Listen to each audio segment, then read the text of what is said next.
Richard Simmons. He was a hero to some, but a joke to others. Then he disappeared and became a mystery to everyone. Why would the icon that paved the way and built an entire empire walk away from it? Alarmed and suspicious, people came up with wild conspiracies. But by the time the truth came out, it was too late, and even more heartbreaking.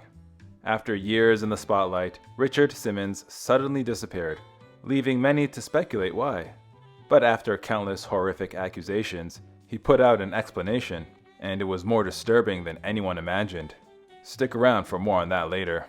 Born in 1948 and raised in New Orleans, Richard soon discovered he wasn't like other kids.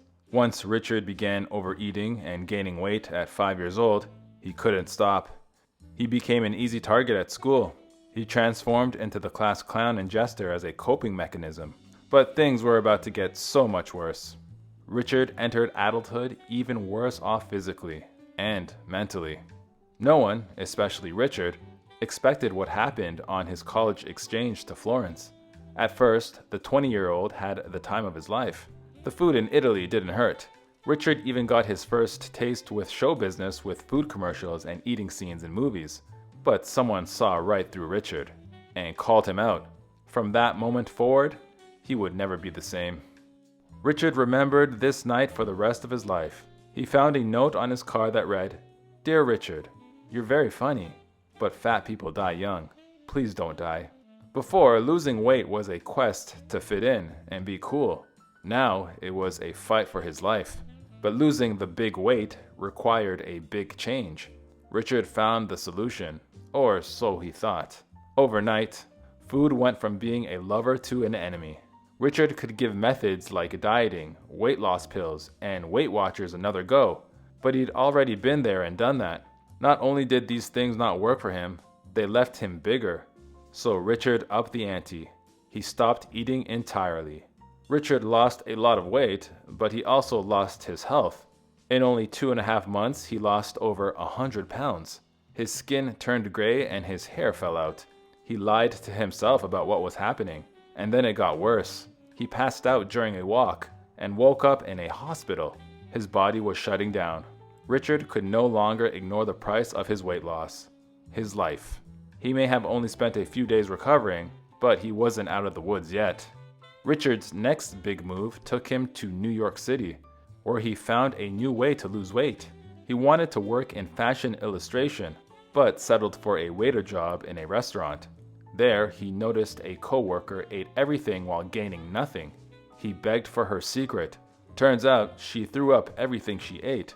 She called it the ritual, and Richard quickly adopted her methods, going down another very dangerous path.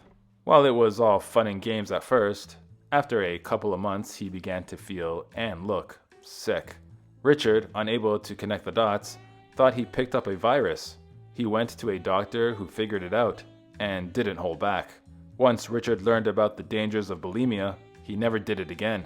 But he remained trapped in the cycle of it, dieting, weight gain, and misery. To get out of it, he first had to get out of the city. Weight loss wasn't Richard's strongest suit. People were. He was such a charming waiter that a customer offered him a job. He took it and began traveling around the country marketing makeup. Richard was amazing at it, but wasn't fulfilled. He wanted more from life. The City of Angels called out to him, and he answered her call. Richard lacked a plan, but had more than enough people skills to make up for it. He worked at a new restaurant as a waiter and helped turn it into a hotspot. But at the same time, he found and experimented with new diets. He tried everything from shakes to laxatives. Nothing worked. He wasn't in any better shape mentally and physically, but this was about to change. Richard couldn't resist a weight loss trend, and workout classes were no exception. He found a class and an instructor that he loved. It took only one class to convince him that exercise could, and should, be fun. He couldn't wait to go back. But the instructor kicked him out after the first class because he was the only man. Seeds were planting themselves in Richard's mind. Richard realized the fitness industry had a problem. Most workout classes catered towards people who were already fit. These studios excluded everyone who wasn't fit or was overweight, not to mention the classes excluding people for things like their gender. Richard knew what he had to do. Everything he'd gone through led up to this moment. Richard, taking the biggest risk of his life, opened the Anatomy Asylum, an exercise studio. This gamble paid off, and then some. Word of mouth spread like wildfire. People realized the Anatomy Asylum wasn't a normal studio, and Richard Simmons wasn't a normal instructor. They were revolutionary and game-changing. Fitness would never be the same. Richard wasn't like most fitness instructors. He welcomed all genders, sizes, ages, and fitness levels, and he made his classes joyful. He also criticized fad diets. Instead, he advocated for staying active, having fun, and eating a sensible diet. Richard was vulnerable about his struggles, which inspired others to open up too. He deserved everything that was coming his way. Richard was a fitness instructor turned icon, especially in the 1980s and 1990s. He made best-selling workout videos, he wrote 9 books, he sold fitness products, he made countless television appearances. The most notable one was a recurring role as himself on General Hospital. Then he starred in the Emmy-winning The Richard Simmons Show from 1980 to 1984. But his greatest achievements had nothing to do with sales, money, or awards. Richard's work helped others and himself. His career managed to do what the countless fad diets couldn't. He lost weight and kept it off. Richard broke the cycle of yo-yo dieting that trapped him since childhood. He was free. He felt on top of his game physically and mentally. But even all that pales in comparison to what Richard did for his fans. Richard was more than just a good fitness instructor. He was a good person. His impact goes beyond helping millions of people lose millions of pounds. Richard truly cared about helping and connecting with his fans. He spent hours every week answering letters, emails, and phone calls. Richard adored his work and his fans, and showed it in hilarious ways. Richard's friend Dan Taberski will never forget a dinner they shared. Richard went to the bathroom, but never came back. The table wondered where he went. Then they noticed a group jumping up and down outside the restaurant window. They realized Richard went outside and was actually exercising with people in the street. He was always good to fans, even when some crossed the line. Richard's persona was polarizing. His signature outfit was a bedazzled tank top and tiny dolphin shorts. His personality was flamboyant, and his body was normal. He didn't fit, and refused to fit, into the mainstream machismo. Speculation about orientation followed Richard throughout his entire adult life. Richard refused to give in. After all, he didn't owe anyone an explanation. At most, he revealed his refusal to marry. Richard explained he was too devoted to his work. He compared it to priests choosing celibacy. And Richard explained that he didn't need a spouse and kids because he saw his fans as family. But there was one exception. Richard needed a housekeeper, and Teresa Reveles needed a job. It was a platonic love at first sight. Well, it was on Richard's end. She showed up to his house for a trial period, but he wondered, "Where are your clothes? Where is your big suitcase?" She replied, "I just bring the suitcase because I only try this for 2 weeks. If you don't like me or you don't like my cooking, then I can't work." His response shocked her. Richard told her, "You are never going to leave. We are going to be together until I die." It was the start of what probably was Richard's longest and most intimate relationship. Teresa was so much more than a housekeeper to Richard. They lived together, traveled together, exercised together, and ate every meal together. She was there for Richard when he needed it the most. Countless people, even celebrities like Eddie Murphy, publicly mocked him. In March 2000, he made an appearance on Late Night with David Letterman. Richard, dressed as a turkey, grabbed David as if to hug or kiss him. The host responded by spraying his guest with a fire extinguisher. It led to a severe asthma episode, and a very disappointed Richard. He boycotted the show for 6 years. Richard tried to stay out of drama, but it kept finding him. Richard was kind to others, but they weren't always kind in return. In March 2004, fans spotted him in an airport. The 55-year-old happily took photos and signed autographs. Enter Chris Farney. He was 23 years old and a total macho man. He ridiculed Richard's workout videos to his face. Richard didn't take this well, and did something no one expected. Richard had a lot of patience, but it wasn't endless, and on that day, it ran out. After the man made fun of him, he snapped back with, "It's not nice to make fun of people with issues," and then slapped the man across the face. Richard got into trouble with the authorities over it and ended up settling out of court. But Richard was usually willing to forgive and forget.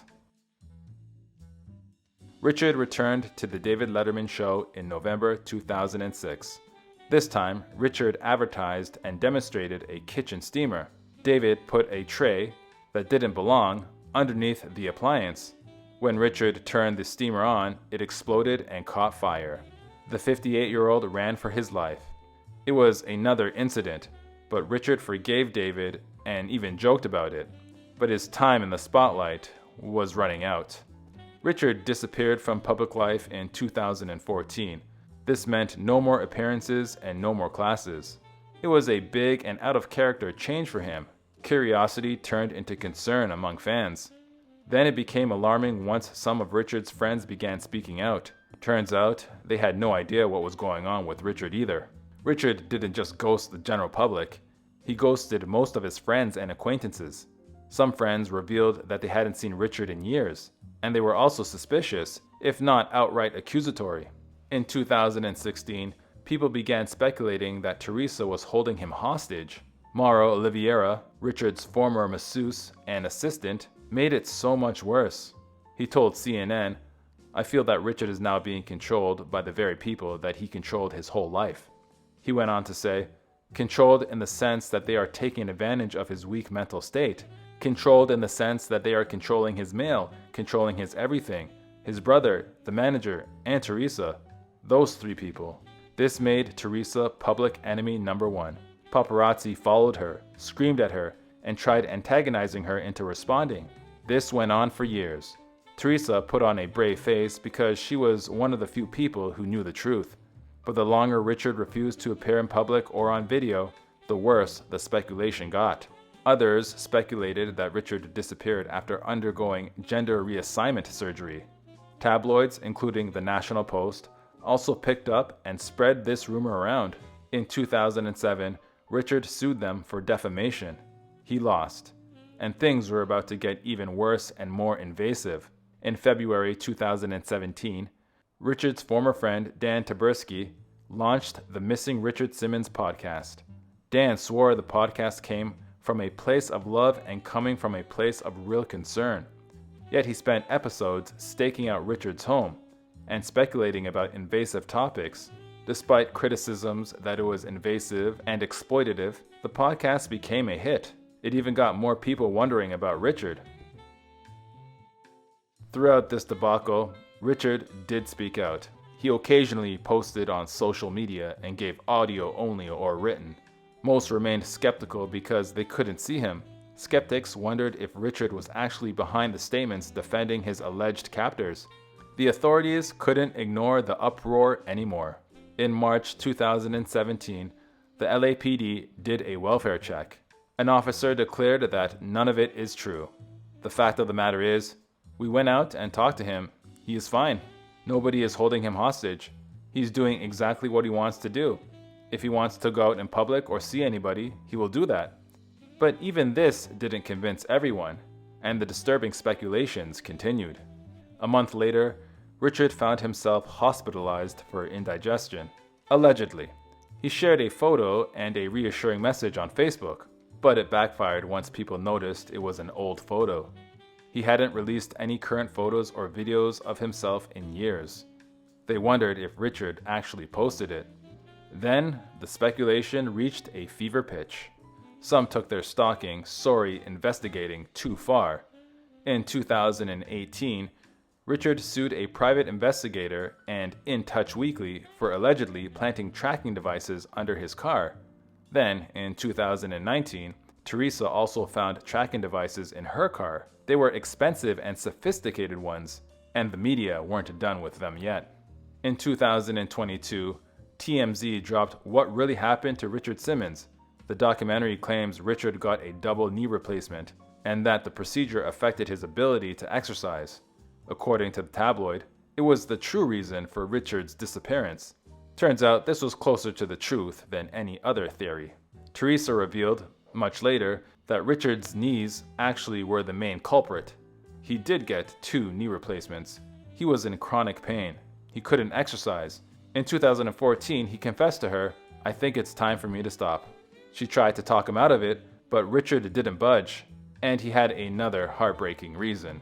Teresa also revealed he thought he looked too old. He didn't want anyone to see him. He kept telling her, "I don't want people to see me.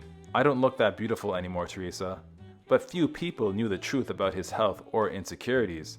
They only had conspiracies and the scraps on social media, and what he finally posted scared them. In March 2024, Richard shared an alarming Facebook post. He wrote, "I have some news to tell you. Please don't be sad.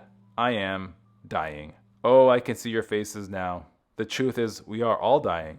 Every day we live, we are getting closer to our death." He rushed to clarify, saying, "I am not dying." It was a message about saying how we should embrace every day that we have. But the very next day, he shared something even more horrifying. The following day, Richard shocked his fans again. He revealed that he'd been diagnosed with skin cancer. He went on to clarify that this happened so many years ago. He was sharing this now to encourage people to take care of themselves.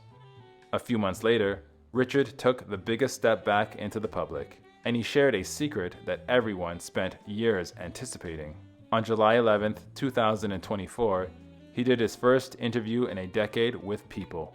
Richard reflected on his life and set the record straight on his disappearance. He revealed that he still talked to fans and was working on upcoming projects. Richard even revealed that he does go outside, in disguise.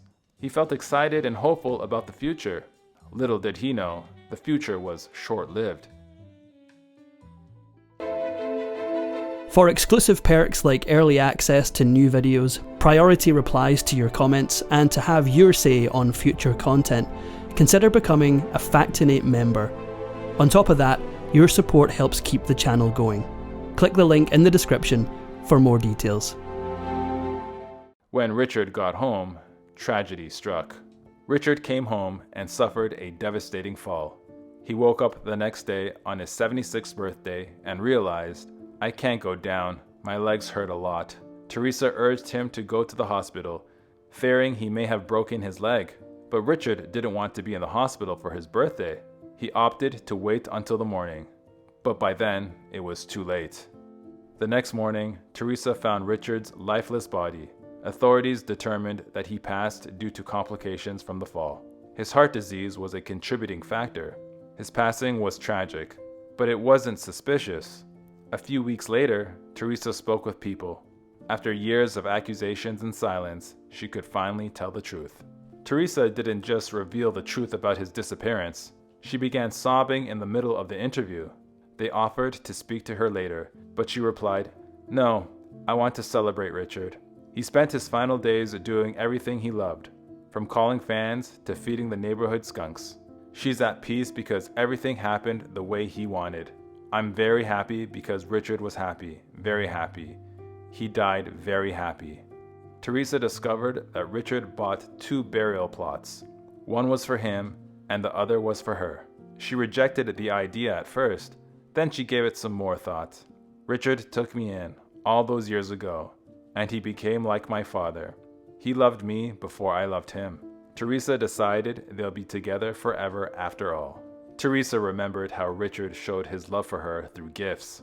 In 1999, he went home to New Orleans after his mom passed. He came back with a gift for her and said, "This ring is the first ring that I bought my mother when I got my first check, and I want you to have that." Then in 2024, he surprised her with a diamond pin for their anniversary. She asked, "Why, our anniversary is not for a few weeks." He told her, "Because I want to do it now." Strangely enough, a few days later, Richard had his fall. Richard was buried in Los Angeles with a surprise. Richard's brother revealed they buried him in his signature workout outfit. Lenny explained, Why, you ask? Because we think that God has another plan for him, and we want to make sure that he was going to be in his normal costume that we all know and love, to help the saints and angels get into shape. If you enjoyed this Factinate video, give it a thumbs up and subscribe for more incredible stories. Want to say in who we cover next? Join our membership program through the link in the description for exclusive perks. Your support means everything to us. Thanks for watching, and we'll see you on the next one.